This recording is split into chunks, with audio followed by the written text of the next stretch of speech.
জয় যিশুর প্রত্যেককে। আজকে আমাদের সাথে আছে পাস্টার রকি। তো একটা শর্ট পডকাস্ট এটা। আমি পাস্টার রকিকে কিছু কোয়েশ্চেন্স করব। তো সবচেয়ে প্রথমে থ্যাংক ইউ যে আপনি এই পডকাস্টে এলেন।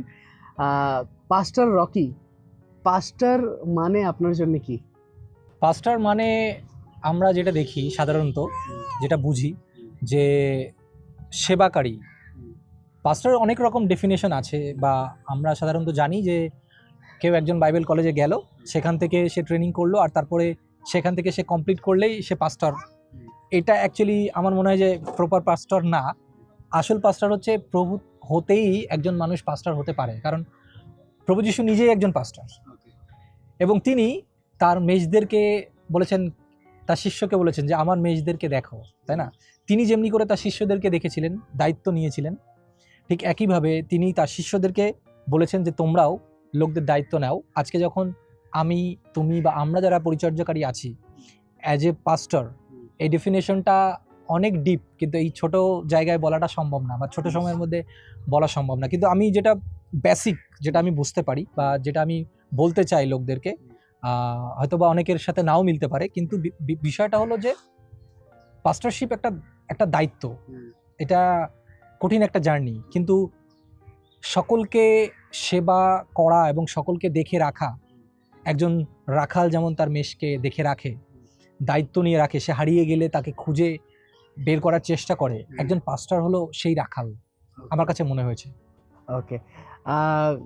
তার সাথে সাথে আমরা আপনার অনেক কটা আরাধনার গান দেখেছি ইউটিউবে, আর খুবই সুন্দর সুন্দর গান, এবং বাংলাতে আই থিঙ্ক সবচেয়ে বড় চ্যানেল আপনার। তো আরাধনা মানে আপনার কাছে কি? আরাধনা হচ্ছে আমার কাছে যেটা মনে হয়েছে ব্যক্তিগতভাবে, to be connect with God. মানে আমার যখনই কোনো রকম সমস্যার মধ্যে আমি পড়ছি, বা যখনই আমার আমার মনে হচ্ছে যে আমাকে আরও বেশি কানেক্টেড হতে হবে প্রভুর সাথে, আমার মনে হয় আরাধনার থেকে বেস্ট কিছু হতে পারে না। বা যে কোনো আঘাত বা যে কোনো কষ্ট, যে কোনো সিচুয়েশনকে ওভারকাম করার জন্য আরাধনা খুব ইম্পর্টেন্ট, এবং এর সাথে সাথে প্রার্থনার খুব প্রয়োজন হয়। কিন্তু আমার ব্যক্তিগতভাবে আমি আরাধনাটাকে কেন বেছে নিই, আমি যখনই কোনো রকম বিষয়ের মধ্যে পড়ি, আমি মনে হয় প্রার্থনার থেকে আমি বেশি আরাধনা করি, বা আরাধনা শুনি, আরাধনা করার চেষ্টা করি। এবং তুমি আমাকে বললে যে আমার অনেকগুলো গান আছে, এবং এই গানগুলো যখন আমি লেখি বা সুর করি, এটা কিন্তু এমনি র্যান্ডমলি হয়ে যায়নি। এটা ওই পরিস্থিতি থেকেই এসছে, যে যে কোনো কিছু, মানে সাপোজ ধরো যে আমার পাশে তুমি থেকো প্রিয় যিশু, তার মানে কি এমন একটা সিচুয়েশন আমার লাইফে তৈরি হয়েছে যখন আমার প্রয়োজন, প্রভু আমার তোমাকে প্রয়োজন, আমার পাশে তুমি থেকো, আমার জীবনে তোমার তোমার অনেক প্রয়োজন প্রভু। তো যখন যখন আসলে অন্যকে আমি প্রয়োজন মনে করেছি, বা আমি আশাহীন হয়ে পড়েছি, তখন কিন্তু এই গানগুলো বেরিয়েছে। যখন আমি কান্না করেছি, তখন কিন্তু অনেক গান এসছে, সুর এসছে। সো আমি কিভাবে তাহলে কানেক্টেড হতে পারলাম? এই আরাধনার মধ্য দিয়েই প্রভুর সাথে কানেক্টেড হতে পারলাম। সো আরাধনা মানেই যে গান তা নয়, আরাধনাও কিন্তু আমরা বিভিন্ন রকমভাবে করতে পারি। কিন্তু আমি আগেও বললাম যে যেহেতু শর্ট, আমি জাস্ট বেসিক বিষয়গুলো বলছি, যে আমার কাছে আরাধনা ওটাই যে আমি প্রভুর সাথে কানেক্ট হই আরাধনার মধ্য দিয়ে। মনে করো যে আমি একটা ফিলের মধ্যে আছি, ধরো গাড়ির কথা চিন্তা করো, গাড়ির মধ্যে এসি চলছে, বাইরে এখন প্রচুর গরম আমরা জানি। সো বাইরে প্রচুর গরমের মধ্যে আমি আছি, যখনই আমি মানে দরজাটা খুললাম, ভেতরে ঢুকলাম, এসিটা অন আছে, আমি তখন feel something else, something relax, right? এবং বাইরের যে গরম বা হিটটা ছিল, ওটার সাথে আমি আর কানেক্টেড না, আমি এখন ঠান্ডা একটা আবহাওয়ার সাথে কানেক্টেড হয়ে গেলাম, এবং আমি তখন ফিল গুড। ঠিক একইভাবে যখন আমি আরাধনা করি, I feel God, like this. Okay, okay. So আমরা দেখেছি তোমার মিডিয়া মিনিস্ট্রি, যেটা ইউটিউব চ্যানেল, এবং তাছাড়া হয়তো তোমার ফিল্ড মিনিস্ট্রিও হবে। তো তুমি কি বলো, উইচ ইজ দ্য বেস্ট? কোনটা ভালো এবং কোনটা করা বেশি দরকার, মিডিয়া মিনিস্ট্রি না ফিল্ড মিনিস্ট্রি? দেখো, ফিল্ডের বিকল্প কিছু হতে পারে না, এটা সবার নাম্বার ওয়ান। কারণ প্রভু যিশু তিনি নিজে ফিল্ডে কাজ করেছেন, মানুষও ফিল্ডেই আছে, ফিল্ডে যেতে হবে। That's why was go preach the gospel. So আমরা যাচ্ছি, বিভিন্ন জায়গায় করছি, কিন্তু মিডিয়া একটা ভেরি গুড ওয়ে, মিডিয়ার মধ্য দিয়েও আমরা পৌঁছাতে পারছি লোকের কাছে, কিন্তু মানে ফিল্ডের বিকল্প অন্য কিছু হতে পারে না। সুতরাং অনেকে মনে করেন যে আমি শুধু মিডিয়াতে কাজ করব আর ফিল্ডে যাব না। সো এটা খুবই ভুল ধারণা, এবং এটা হতেও পারে না। যদি কেউ মনে করে যে আমি শুধু মিডিয়ার দ্বারাই ইউজ হব, ফিল্ডে আমার কোনো কিছু করতে হবে না বা আমি করব না, তাহলে আমি মনে করি না সেটা প্রভুর কাছ থেকে আসতে পারে। যেমন তুমি আমাকে দেখছো হয়তো বা মিডিয়াতে, কিন্তু ফিল্ডেও আমার অনেক কাজ আছে, সেটা হয়তো বা অনেকে জানে না। কিন্তু ফিল্ড থেকেই তো আমি, ফিল্ড না হলে আমি কিভাবে মিডিয়াতে আসতে পারি? মিডিয়া, যদি কেউ মনে করে যে শুধু মিডিয়া দিয়ে আমি মানে কাজটা করতে পারি, তাহলে সেটা সে ফেমের জন্য এসছে বা কিছু ভিউজ, বা সে চিন্তা করছে না আমাকে ফেমাস হতে হবে। ইটস নট বি যে আমি ফেমাস হব তার জন্য প্রভুর কাজের জন্য এসছি। ফিল্ডে আমাকে আমাকে আঘাত করা হবে, কষ্ট দেওয়া হবে, দুঃখ দেওয়া হবে, দেন আমাকে এগোতে হবে। মিডিয়াকে আমাকে ইউজ করতে পারে প্রভু, এক একটা জায়গায় প্রভু আমাকে ইউজ করতেই পারে।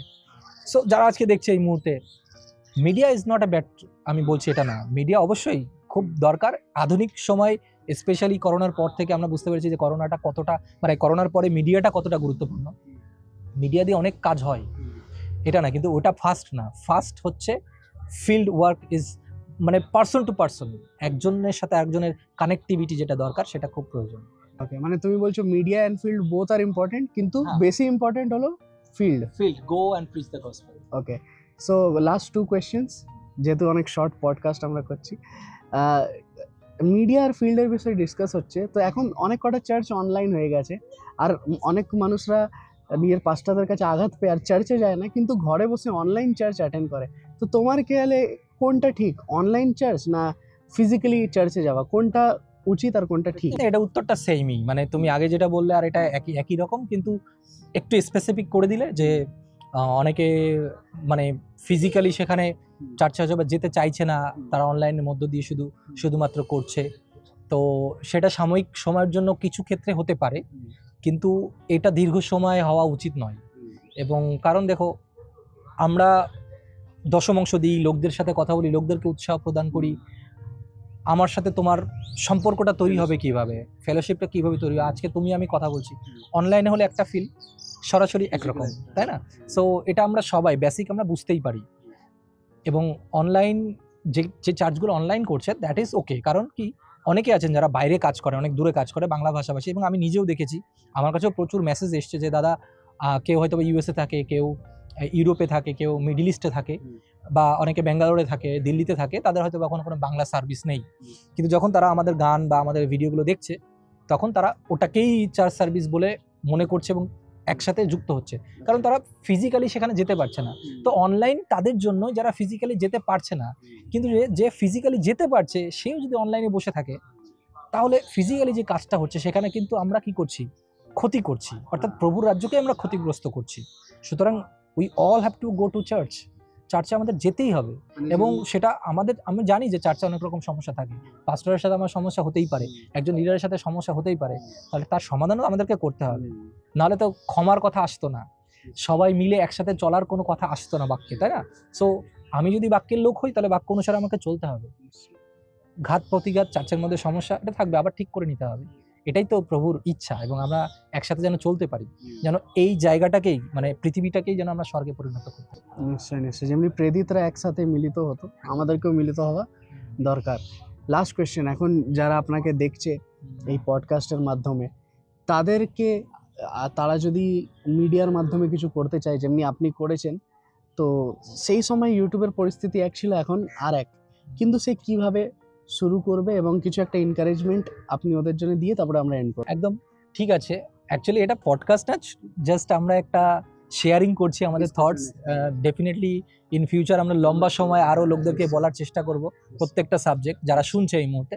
তো যারা শুনছে এই মুহূর্তে তাদেরকে বলতে চাই যে যেহেতু এখন কথা হচ্ছে অনলাইনে বা মিডিয়ার মধ্য দিয়ে কীভাবে আমরা সুসমাচার প্রচার করতে পারি, সেই ক্ষেত্রে আগে আপনার কলিংটাকে আপনি বোঝার চেষ্টা করুন যে আসলেই কি প্রভু আপনাকে মিডিয়াতে ডাকছে কিনা। যেমন আমার ব্যক্তিগতভাবে কিন্তু একটা কলিং ছিল, প্রভু আমাকে একটা দর্শন দিয়েছিলেন, তারপর থেকে কিন্তু আমি মিডিয়ার জন্য চেষ্টা করছি, এবং প্রভু এই জন্যই আমাকে হেল্প করছে।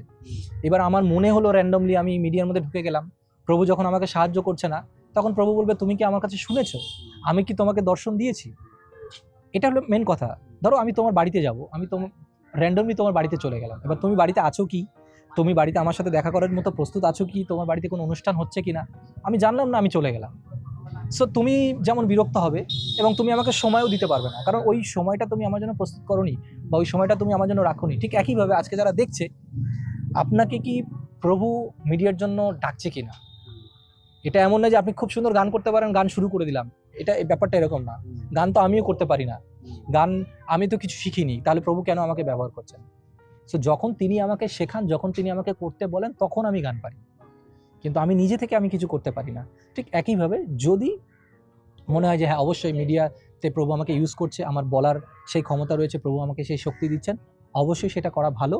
কিন্তু আগে যেটা বললাম, ফিল্ডকে রেখে, পাস্টরকে রেখে এবং সম্মান রেখে এবং বাক্যের উপরে ভিত্তি করে আমি বসলাম, একটা কিছু বলে দিলাম যা তা, এরকম নয়। আমার মনের মধ্যে যা আছে, কারোর সাথে ঝামেলা আছে, সেটা আমি বলে দিলাম, এরকম এটা কোনো মিডিয়া মিনিস্ট্রি নয়।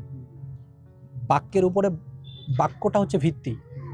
যেমন এই বিল্ডিংটা উঠেছে, আমরা পেছনে দেখতে পাচ্ছি বিল্ডিংটার নিচে একটা ভিত আছে না, একটা ফাউন্ডেশন যেটাকে আমরা বলি। সো ফাউন্ডেশন হতে হবে বাক্য, ফাউন্ডেশন হতে হবে প্রার্থনা, ফাউন্ডেশন হতে হবে আরাধনা, তারপরে আমাদেরকে মিডিয়াতে আসতে হবে। তার আগে যদি আমরা খুব বেশি ব্যতিব্যস্ত হয়ে পড়ি, আমার মনে হয় না সেটি লাস্টিং করবে। কারণ আমার এই ইন্টায়ার জার্নিতে, প্রায় 15-16 বছরের জার্নিতে আমি দেখেছি অনেকেই আমাকে দেখে আসতে চেয়েছে, তারা বলছে আমি মিডিয়াতে করবো, এটা করবো, সেটা করবো, কিন্তু তারা পরবর্তীতে দাঁড়াতে পারেনি, কারণ তারা প্রভুকে নিয়ে এগোয়নি, বাক্যকে নিয়ে এগোয়নি, তাদের জীবনে প্রার্থনা নেই। সো কতটা প্রার্থনা, কতটা চোখের জল আমাদের প্রত্যেকটা ভিডিওর পেছনে থাকে, সেটা শুধুমাত্র আমরাই জানি। সেই জন্য যদি কেউ মিডিয়াতে সত্যিই কাজ করতে চায়, তাদেরও বেসমেন্টটা কি আছে এটা ইম্পর্টেন্ট। আর বেসমেন্ট ছাড়া কিছুদিন করতে পারবে, সবাই করতে পারে, দ্যাট ইজ ওকে, কিন্তু প্রভুকে নিয়ে না চললে একসময় সে হারিয়ে যাবে। Okay, thank you pastor. Okay, god bless you. সবাই ভালো থাকবেন, সুস্থ থাকবেন। জয় যিশু, জয় যিশু।